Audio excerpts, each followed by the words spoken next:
And we're back at it again. Welcome back, my people. Assalamu alaikum, shalom, que lo que. We're here, back at it again. And today we're going to talk about understanding generational wealth. This is a big, very important topic that I want to discuss with the rest of you. I hope I can bring some understanding as to like what it means, what it is, how we can achieve it, and why we should do it. Always remember our whys, all right? So now, what is generational wealth? So first of all, generational wealth is vision, right? So what it is you're able to pass wealth to the next generation, right? Generational wealth, right? And so once this is done, your kids, your grandkids, your nephews, nieces, whatever it might be, they get most of the wealth or assets that you have been able to accumulate throughout your life or even after your death. And we're gonna talk about that, all right? So what is generational wealth? It's vision, to be able to see past your own generation, making sure that your kids, your grandkids, your great-grandkids are set for life. And this is very important for family. A lot of the generational wealth actually stays within a specific family.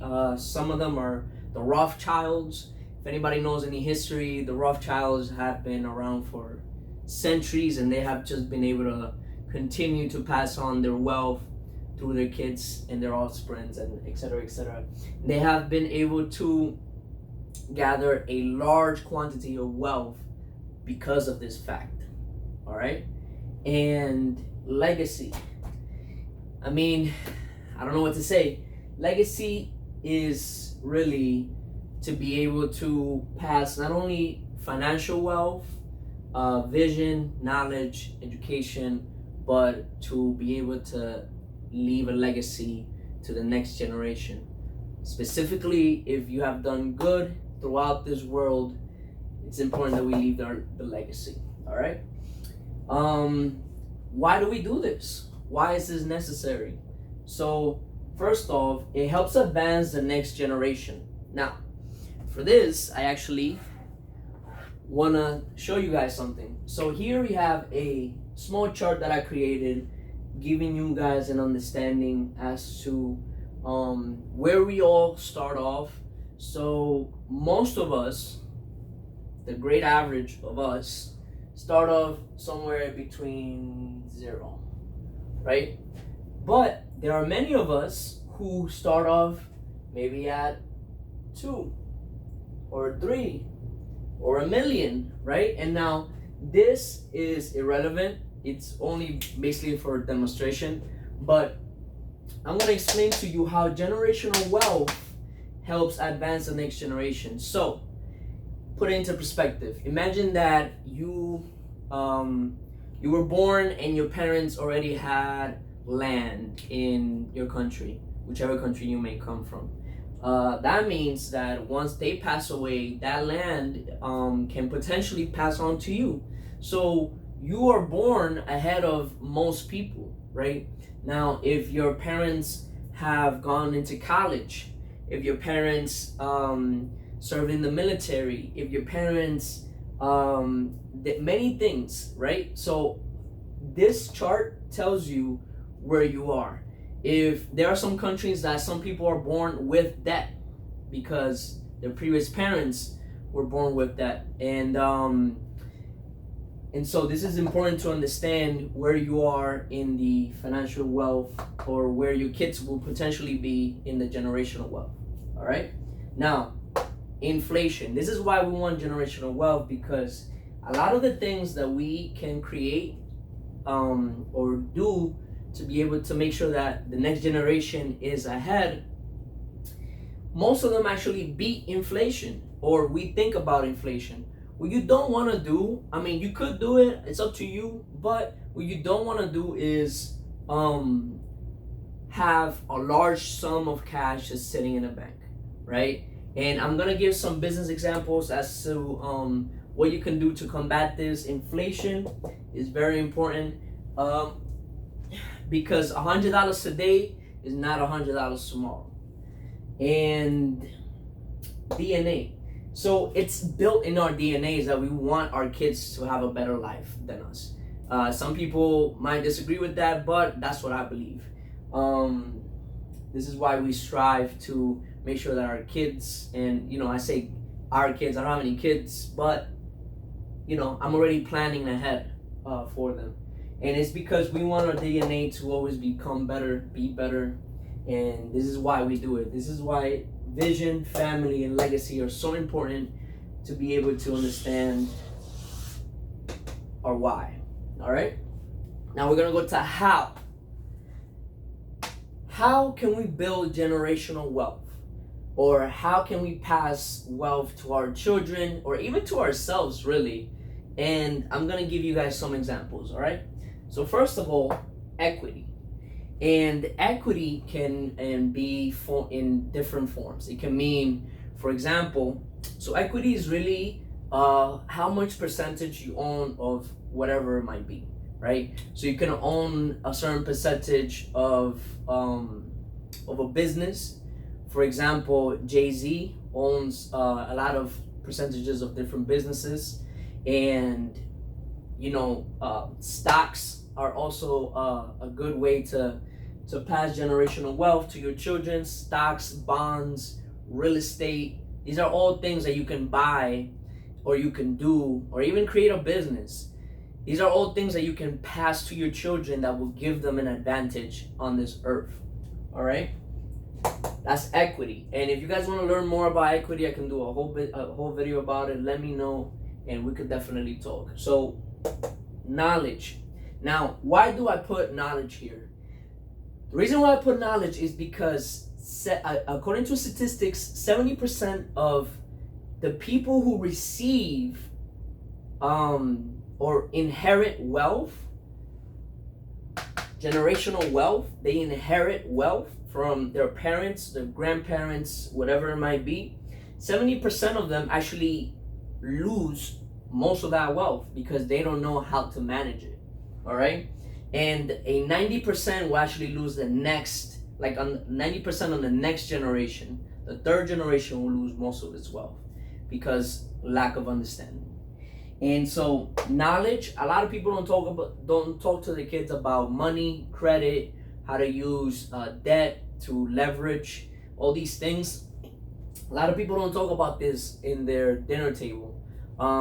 If we took maybe an hour to just teach our kids about the difference between an asset and a liability, our kids will become so much more intelligent.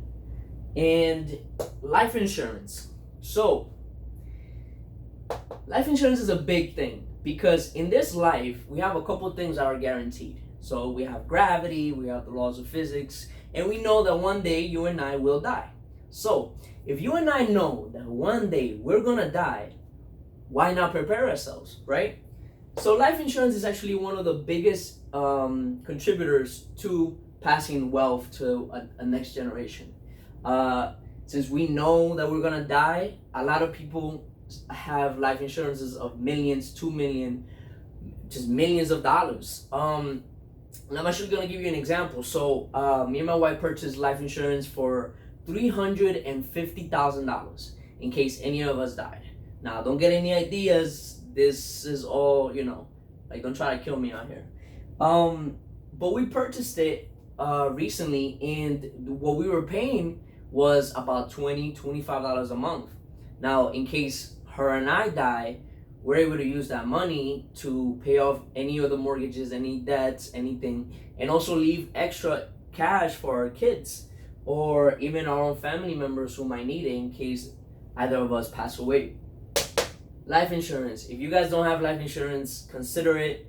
It's a great way to pass wealth to your next generation, especially if you have any parents or grandparents. I mean, I know it's hard to talk about, but if they're on the verge of dying, you should consider this. Or if they're a bit older, you should also consider this. Have a family conversation within your own family and think about it. All right. So now we're gonna go into an example.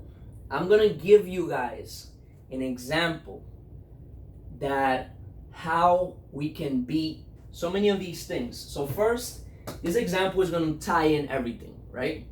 It's gonna tie in the vision, the family, the legacy. It's gonna help advance our next generation. It's gonna beat inflation. I'm gonna give you an example on how we can beat inflation and DNA, equity, knowledge, and we're actually not gonna mention life insurance as an example, but I'm gonna show you what it looks like. So I give this example because it's one of the most relatable examples that I can give, since I myself am a property manager, a real estate owner, and this makes just so much sense to me that it's insane. So for example, let's say that you want to pay for you want to make sure that your child has a college tuition paid for, regardless of where they go, right? So what are you gonna do? Are you gonna put that money in the bank? You shouldn't, because then inflation kicks in, right? So what should you do? Should you buy some stocks? Maybe. Remember that stocks, sometimes we don't see the rate on the return on your investment, the ROI, too early. You usually see it after 7 years, and if you don't buy large quantities of stocks, the dividends are not even that much. So something to consider. So let's purchase some real estate. All right. So this is what we're gonna do. I'm gonna give you guys an example on how we can purchase this, right? So let's say that we want to purchase a real estate, a house, right? And the reason why we're doing this, our why, is to make sure that we help the next generation and beat inflation. All right. So we buy a house for $100,000. Now, this doesn't mean that you have to put $100,000 down on a house. It just means that the house is worth $100,000, right? So now, let's say that you put a 20% down payment on it, right? So 20% down payment on $100,000 is $20,000, right? So now your loan is of 80 grand, right? So now equity. This is what I mean with equity. This $20,000 is the equity that now you own in the real estate. All right. Now, watch this. Let's say that you purchase the real estate today, right? But in 10, 20 years, the price goes up, or the value of the home goes up. That means that your equity on the home also goes up. And by then, 10, 20 years, this loan payment has decreased significantly, right? So now, let's say that this loan, we put it on a 15-year mortgage, right? Now, you may ask, Joel, why would I want to put on a 15-year mortgage? Well, first of all, let's say that you have a child, right? Or your child is about to be born, you're about to give birth, or you're planning to the future, right? Maybe your child is not born. Who knows? You put on a 15-year mortgage because by the time that the child becomes a teenager or is ready to go to college, your loan has already been paid off. So you put on a 15-year loan. That way, by the time the child is already planning to go to college, you can do this, right? So now, by then, you've already paid off the loan. If you put on a 15-year mortgage, right? You have equity on the house. Let's say that in 15 years, the value of the house went up by $25,000, right? Now that means that the value is $125,000 on this loan, on this house. So now that means that you literally have $125,000 in equity. You understand?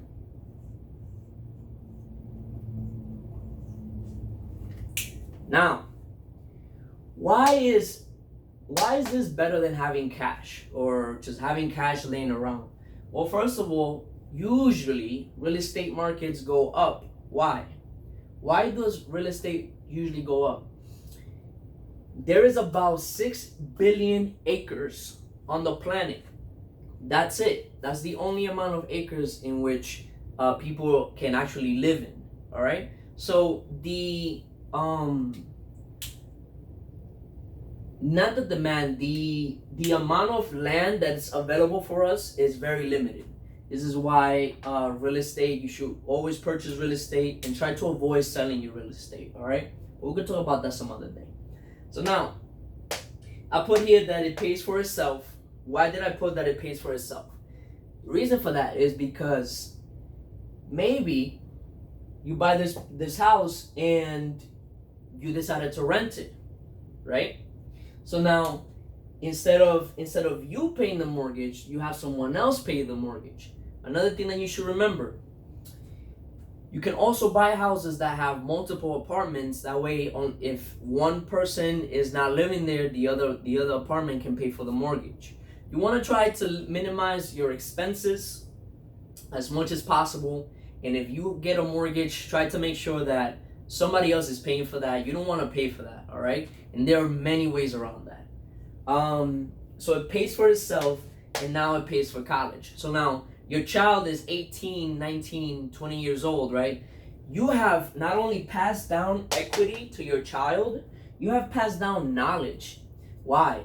Because now your child understands on what real estate is. He or she understands that they own equity on a home. They understand what rentals are, right? So now you tell your child, look, you have this home. I bought this for you, right?